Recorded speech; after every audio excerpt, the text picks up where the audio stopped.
What chapter would they be more surprised to learn about in your life that had nothing to do with music? Damn, that's a good question. Um,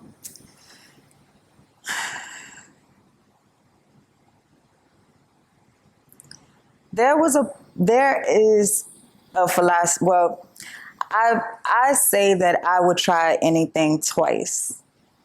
So I'm very explorative. And in this chapter in my life right now, I've been taking myself on these solo dates. I've been spending a lot of time alone. I flew a plane 2 weeks ago. So I've been on a boat. I'm I'm doing all kind of things in my life. And because of that, because of the exploration, some of the things that I've been experiencing and seeing that I realize other people would say no to. Like a lot of people like, what are you doing? Why would you do the girl that's dangerous, whatever? So I think people would be shocked to see how I've been taking on just exploration. Yeah.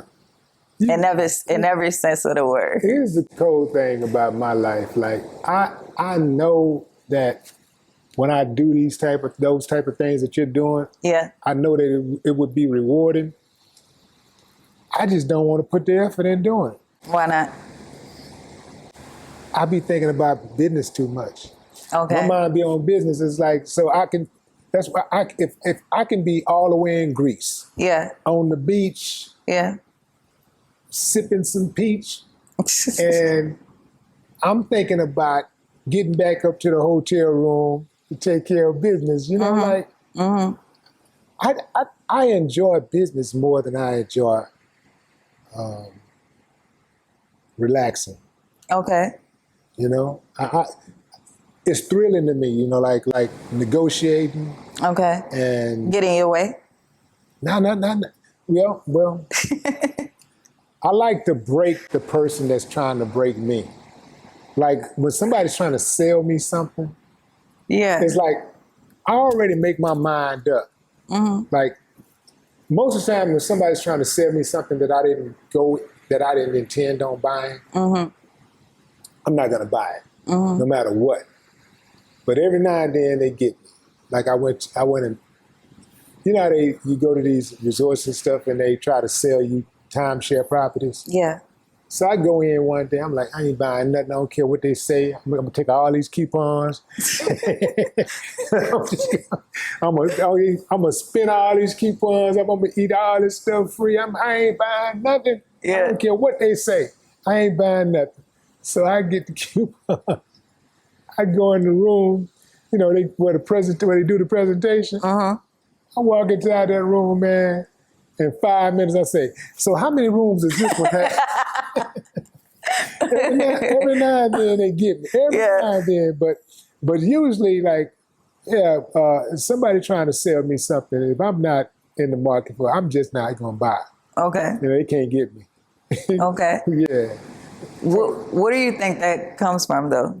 Like, you say you enjoy that aspect more, like the business side. Probably that comes from not having for so long. You know, not having for so long and wanting to make sure that never happens again. Okay. That never happens again, but also not just for me though, but for my legacy, you know, for my kids, for my great-grandchildren. Because I know people who have made a substantial amount of money. In fact, one guy that I know, it was substantial for his humble beginnings because it was only like, I think like $2.5 million and he had some homes and stuff. Yeah. He died, he worked his entire life. Yeah. He worked for like 40 years on the same job, died. His son blew through the home, sold the homes, blew through the money in about 18 months. Damn. And I was like, ooh, that's disrespectful. Yeah. And I know others who have went through that, who have built a certain amount of wealth and sometimes way more than that. And man, they passed that money down, and that money was gone in one generation. And But what about your love for the business could prevent that from happening? Because you can't control that once. Are you just trying to like amass enough wealth that you could put structure in place? Okay. To whereas, for example, you ever notice how certain families will have a in the family? They might be on drugs or something like that. It's that one in the family that just can't get right. But he has everything that he needs. Like, he even works for the company, but they put him in the mailroom. They put him somewhere where he can't hurt the company. Yeah. And he also gets a certain amount of money monthly from the trust. Okay. So you could set it up to where your people get a certain amount of money from your trust, but you got to have enough money in there to make that type of thing happen. But you can set it up to where they get a certain amount of money, and if they blow through, let's say they blow through that $20,000 a month, $30,000 a month. Well, after that, they know they got another chance at getting back right again. Now, there have been some people who take that 20,000 or 30,000 or 10,000, whatever that number is, and they blow through it.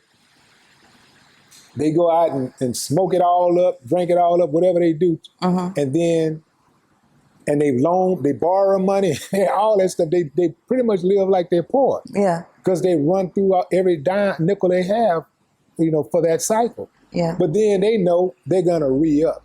So my thing is like, what I can prevent is, or what I can make sure happen is that the people that come from my direct bloodline have a choice. Yeah. You have a choice where you can live a good life if you want to. Yeah. But if you don't want it, ain't nothing I can do for you. I ain't gonna come back from the dead, hit you over the head, and drag you to the penthouse. That's up to you. Yeah. So it's things that you can do, to safeguard your bread after you go. The problem is most of us don't do it.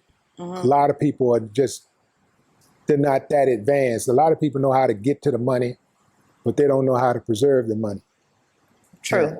And so for me, also I know that you got to have bread consistently coming in, because you can have, I don't care how much bread you have, if everything's going out and nothing's coming in, eventually you're going to go broke. Yeah.